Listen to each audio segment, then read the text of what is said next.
ذرا سوچئے، کیا یہ ممکن ہے کہ 2026 تک دنیا کی واحد سپر پاور یعنی امریکہ ایک ایسے ملک سے جنگ ہار جائے جس پر اس نے 40 سال سے پابندیاں لگائی ہوئی ہیں؟ چلیں آج اسی چونکا دینے والی پیشین گوئی کی گہرائی میں اترتے ہیں اور اس خفیہ اسکرپٹ کو سمجھنے کی کوشش کرتے ہیں جو شاید مین ہسٹری میڈیا پر زیر بحث نہ ہو۔ یہ کوئی معمولی کیا سرائی نہیں ہے، یہ دعویٰ ہے پروفیسر سائن کا، اور اس کی بنیاد کافی گہری ہے۔ ان کے مطابق یہ ایک ایسی جنگ ہے جو دنیا میں طاقت کے توازن کو ہمیشہ کے لیے بدل کر رکھ سکتی ہے۔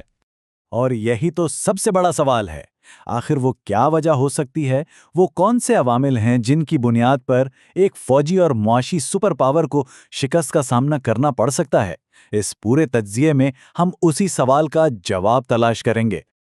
تو آئیے سب سے پہلے اس چونکا دینے والی پیشین گوئی کی جڑ تک پہنچتے ہیں اور سمجھتے ہیں کہ آخر اس کی بنیاد کیا ہے۔ یہ نظریہ پیش کیا ہے پروفیسر سائن نے، جنہیں گیم تھیوری کا ایک بڑا ماہر مانا جاتا ہے۔ ان کا کہنا ہے کہ یہ پیشین گوئی کسی جذبات پر نہیں بلکہ ٹھوس اسٹریٹجک تجزیے پر مبنی ہے۔ اب دیکھیں، اس پیشین گوئی کو جو چیز زیادہ وزن دیتی ہے وہ یہ دعویٰ ہے کہ پروفیسر سائن کی پچھلی دو بڑی پیشین گوئیاں یعنی ٹرمپ کی جیت اور پھر جنگ کا شروع ہونا مبینہ طور پر بالکل سچ ثابت ہو چکی ہیں۔ اسی لیے اب سب کی نظریں اس تیسری اور سب سے خطرناک پیشین گوئی پر لگی ہوئی ہیں۔ تو امریکہ ہار کیسے سکتا ہے؟ اس کا جواب ایران کی ایک خاص حکمت عملی میں چھپا ہے، جسے کہتے ہیں اے سیمیٹرک وارفیئر، یعنی غیر متناسب جنگ۔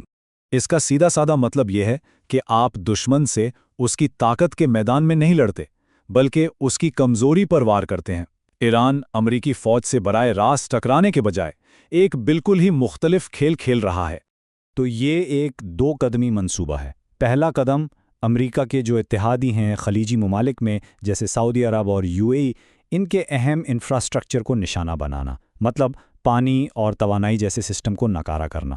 اور پھر آتا ہے دوسرا قدم، جب ان ممالک کی معیشت تباہ ہوگی تو اس کے ذریعے امریکی معیشت کی بنیاد یعنی پیٹرو ڈالر پر کاری ضرب لگانا۔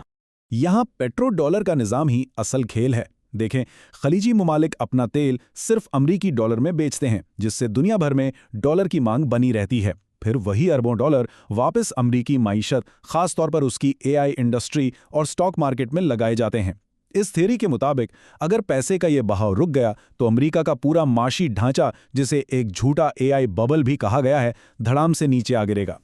اچھا، اس پوری حکمت عملی کا ایک بہت اہم حصہ فوجی اور معاشی عدم توازن ہے، اور یہیں پر ان سستے ایرانی ڈرونز کا کردار سامنے آتا ہے۔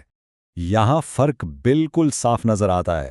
ایک طرف ایران کا ایک سادہ سا ڈرون ہے جس کی قیمت شاید $50,000 ہو، اور دوسری طرف اسے روکنے کے لیے ایک امریکی انٹرسیپٹر میزائل جس کی قیمت ہے $20 لاکھ۔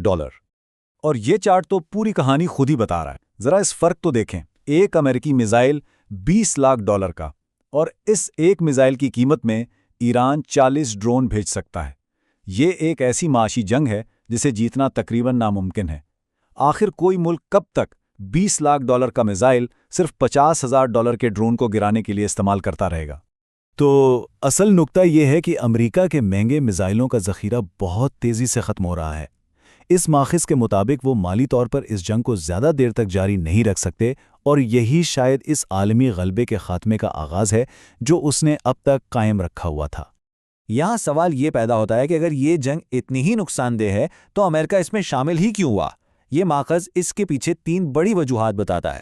پہلی وجہ بتائی گئی ہے حد سے زیادہ خود اعتمادی، بالکل ہٹلر کی طرح۔ دوسری وجہ ذاتی اور سیاسی فائدہ، جس میں سعودی عرب اور اسرائیل کی طرف سے مبینہ فنڈنگ اور لابنگ شامل ہے۔ اور تیسری اور سب سے عجیب وجہ، ایک روحانی اسکرپٹ۔ یہاں یہ ماخذ ایک انتہائی متنازع نظریہ پیش کرتا ہے۔ وہ یہ کہتا ہے کہ کچھ طاقتور خفیہ تنظیمیں، جنہیں اکثر ایلیومیناٹی جیسے نام دیے جاتے ہیں، ایک بہت پرانے اسکرپٹ پر عمل کر رہی ہیں۔ اس نظریے کے مطابق ان کے لیے مشرق وسطیٰ میں ایک بڑی جنگ کروانا ضروری ہے، چاہے نتیجہ کچھ بھی ہو، تاکہ وہ اپنے آخری زمانے کے ایجنڈے کو پورا کر سکیں۔ تو آخر میں اس سب کا نتیجہ کیا نکلے گا؟ اس تھیوری کے مطابق اس جنگ کے اثرات صرف میدان جنگ تک نہیں رہیں گے، بلکہ یہ ایک نئے عالمی نظام کی بنیاد رکھیں گے۔ تو خلاصہ یہ ہے کہ پیٹرو ڈالر کا نظام ختم ہو جائے گا، امریکہ کا عالمی اثر و رسوخ کم ہو جائے گا اور دنیا ایک ملٹی پولر نظام کی طرف جائے گی جہاں طاقت کے کئی مراکز ہوں گے۔ اس نظریے کے مطابق امریکہ اگر یہ جنگ فوجی طور پر جیت بھی جاتا ہے تب بھی یہ اس کے لیے ایک بہت بڑی اسٹریٹجک شکست ثابت ہوگی۔ آخر میں یہ سوال تو باقی رہ جاتا ہے کہ یہ سب کچھ گہری جیو پولیٹیکل بصیرت پر مبنی ایک پیشین گوئی ہے یا محض ایک سازشی نظریہ؟ اس کا فیصلہ ہم کرنے والے کون ہوتے ہیں؟ یہ تو سوچنے کی بات ہے۔